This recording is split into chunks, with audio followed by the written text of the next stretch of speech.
تحقيق الأحلام الهلالية بالتأهل إلى ربع النهائي سيكون تحت أقدام اللاعبين فقط عندما يواجهون تحدي صن داونز الجنوب إفريقي في أقوى مواجهات الجولة الخامسة. مواجهة تزود لها الهلال بتحضيرات من النسق العالي وفوز عريض على المنام البحريني في ذهاب تصفيات البطولة العربية بثلاثية نظيفة، معطيات جعلت المدرب فلوران إيبينيغي في وضعية جيدة بالتركيز على كيفية تحقيق الفوز على منافسه العنيد. أمامنا مباراة كبيرة مع فريق قوي ومحترم وهو ماميلودي سان داونز، ولا بد من اللعب بروح عالية وإصرار من أجل الفوز. سنلعب المباراة وكأنها مباراة نهائية وسنقدم كل ما نملك من قوة لتحقيق الهدف.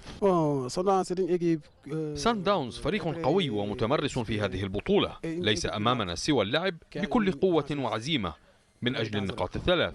صن داونز الذي ضمن التأهل مبكرا يتعامل مع المباراة بالأهمية اللازمة في حضور لاعبيه الأساسيين. مدرب الفريق بدوره أكد على صعوبة المواجهة مع الهلال الذي تطور كثيرا عن النسخة الماضية، مبديا رغبته في مواصلة الانتصارات.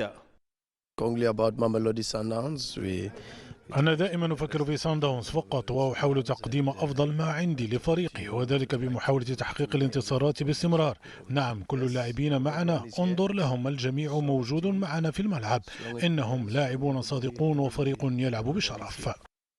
تألق ثنائي المقدمة الهجومية لليوبو ميكابي والغربال محمد عبد الرحمن، إضافة إلى العودة القوية للاعب الوسط فابريس إنغوما، ترفع من سقف الطموحات الزرقاء في أهم المباريات.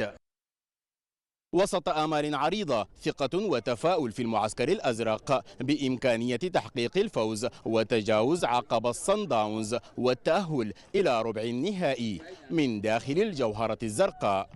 سامر العمرة، بي بي إن سبورتس، الخرطوم.